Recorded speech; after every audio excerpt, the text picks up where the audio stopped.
We've already looked at the electron configurations for potassium and for calcium, but let's do it again really quickly because it's going to affect how we think about the d orbitals. And so we find potassium, which is in the fourth period on the periodic table, and if we do noble gas notation to save some time, we work backwards, and the first noble gas we hit is argon. So we write argon in brackets. And we know argon has 18 electrons and potassium has 19 electrons. So potassium has one more electron than argon. And so we put that extra electron into a 4s orbital because for potassium, the 4s orbital is lower energy than the 3d orbitals here. So we have increasing energy, and that electron goes into a 4s orbital. So the complete electron configuration using noble gas notation for potassium is argon in brackets 4s1. For calcium, I should say, all right, we have one more electron than potassium, and so that electron is going to go into the 4s orbital as well. And so we pair our spins, and we write the electron configuration for calcium as argon in brackets 4s2. For the calcium 2 plus ion, so if you think about forming an ion here, we're talking about the electron configuration for a neutral atom, meaning equal numbers of protons and electrons. And so with an atomic number of 20 protons and 20 electrons. If we lose 2 electrons, right, we have a net positive 2 charge, so we form the calcium 2 ion.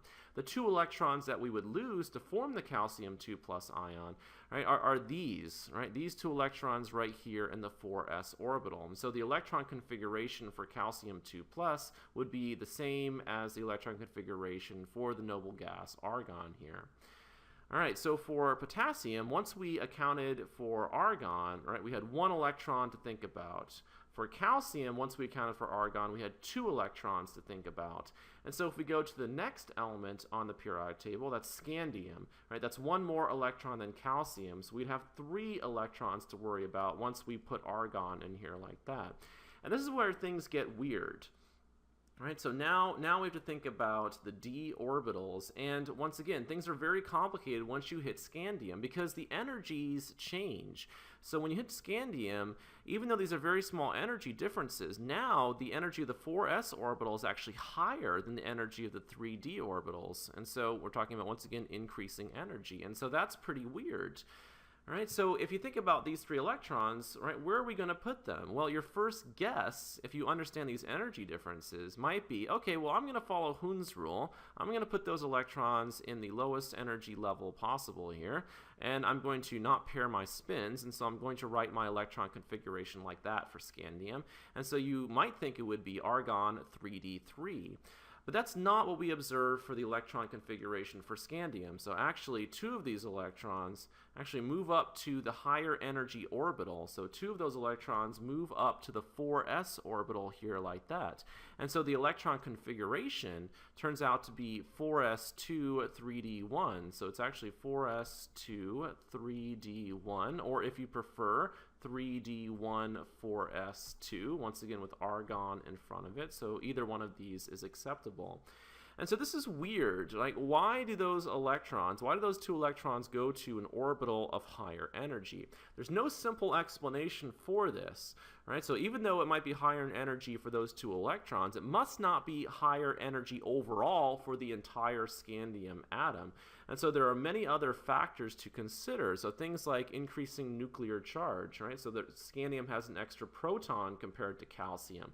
And then there are, once again, many more factors, and far too much to get into in this video. And unfortunately, there is no easy explanation for this. But this is the observed electron configuration for scandium. So how do we know this is true? How do we know that the 4s orbital is actually higher energy than the 3d orbitals? We know this from ionization experiments.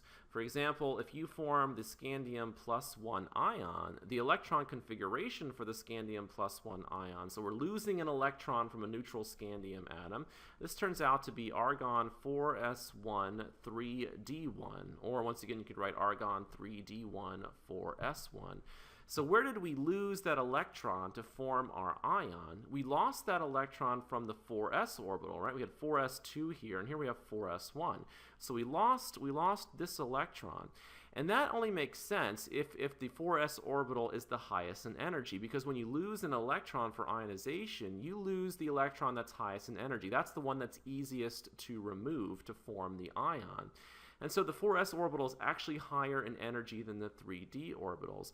You don't see this a lot in textbooks, and I think the main reason for that is because of the fact that if you're trying to think about just writing electron configurations, and so if your goal is to write, let's say you're taking a test, and your goal is to write the electron configuration for scandium. And so the easiest way to do that, let me go ahead and use red here. So the easiest way to do that, if you want to write the electron configuration for scandium, right, you look at the periodic table, and if you're doing noble gas notation, right, the noble gas that precedes it is, of course, argon right here.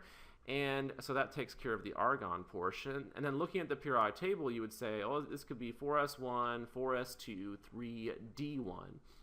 So that gives you the correct electron configuration, argon 4s2, 3d1. But it's implying that the d orbitals, the 3d orbitals, fill after the 4s orbital and is therefore a higher in energy. And that's not true, actually. And so it does help you to just assume that's the case if you're writing an electron configuration, but that's not what's happening in reality. And we need to think about the other elements here. So we just did scandium, right? So next let's move on to titanium. Thinking about titanium, so the next element in the periodic table, if your question on a test was write the electron configuration for titanium, the easiest way to do it is just once again to think about argon. So put argon in brackets, and then think to yourself, this would be 4s1, this would be 4s2, this would be 3d1, and this would be 3d2. So you could write 4s2 and then 3d2, or once again you could switch 3d2 and 4s2. And so once again, this is implying the d orbitals fill after the 4s orbital, which isn't true, but it does get you the right answer. And so it's useful to think about it both ways. It's useful to think about the energy levels properly, but at the same time, if your goal is to get the answer the fastest way possible, looking at the periodic table and running through the electron configuration might be the best way to do it on a test. So let's look at some of these other elements here. So we've just talked about scandium and titanium. All right, so let's go down here and let's look at this little setup here. All right, so we just did scandium and titanium. Right, so scandium was argon 4s2 3d1. So we talked about 2 electrons in the 4s orbital, 1 electron in the 3d orbital. And then we just did titanium 4s2 3d2, or once again you could switch any of these. And when you're doing orbital notation, right, adding that second electron to a d orbital, here's the electron that we added, so we didn't pair up our spins, so we're following Hund's rule here. Next element is vanadium, so we do the same thing. 1 more electron, we add that electron to a d orbital, but we add it to, we don't add it to one of the ones that we've already started to fill here, right? We add that electron to another d orbital. And so once again, following Hund's rule. So things get weird when you get to chromium. So let me use a different color here for chromium. So if you're just thinking about what might happen for chromium, 1 more electron to think about than vanadium, right? So you might think, oh, let's just add that 1 electron to a 3d orbital like that and be done with it. So if you think about it, you might guess 4s2 3d4. So let's go ahead and write that. So 4s2 3d4, so question mark. But that's not actually what we get. We get 4s1 3d5. So that electron, so this electron here, let me go ahead and use red. So you can think about this electron. We expected it to be there. We expected it to be 4s2 3d4. It's like that electron has moved over here to this empty orbital to give you this orbital notation. Right, so that's just an easy way of thinking about it. And in reality, that's not what's happening if you're building up the atom here because of the different energy levels. But just to make things easier when you're writing electron configurations, you can think about moving an electron from the 4s orbital over to the last empty d orbital here. So some people say that this half-filled d subshell, let me go ahead and circle it here, this half-filled d subshell is extra stable. And that might be true for the chromium atom, but it's not always true, so it's not really the best explanation. The real explanation is extremely complicated and actually just way too much to get into for a general chemistry course.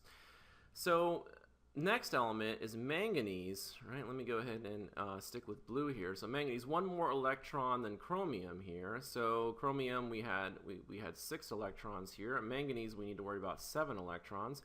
And so this is kind of what we expect, right? Just going across the periodic table. Let me go ahead and do this for manganese. Let me use green here. So you might say, okay, that's 4s1, that's 4s2, and then 3d1, 3d2, 3d3, 3d4, 3d5. So you might say to yourself, 4s2, 3d5. And so this kind of proceeds how we would expect it to.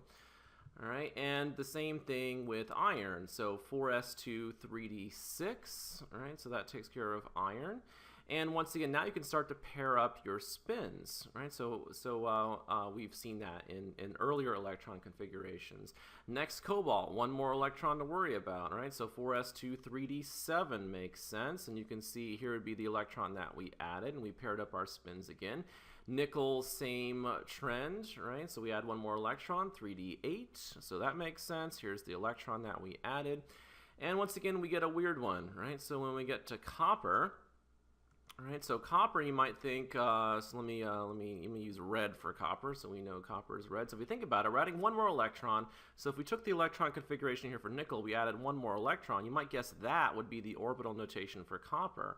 But that's not what we see. We've taken this electron here, right, and moved it over to here like that. And this gives us a filled D subshell here. So once again, one explanation you'll see for that is that this is extremely stable for copper, and that might be true for copper, right? And that leaves us only one electron here in our 4s orbital. And so the electron configuration is 4s1, 3d10. But all these general chemistry explanations are just a little bit too simple for reality. But, you know, if you're just starting out, they're a pretty good way to think about it. And then finally zinc. Zinc makes sense, right? We're adding one more electron. So we just took care of copper. For zinc, we have one more electron. And so you could think about this being 4s2 right here, and then we have 3d10. 1, 2, 3, 4, 5, 6, 7, 8, 9, 10. So 4s2, 3d10, or 3d10, 4s2 with argon in front of it gives you the complete electron configuration. And you can see you've now filled your 4s orbital and your 3d orbitals like that. So once again, pretty complicated topic, and hopefully this just gives you an idea about what's going on.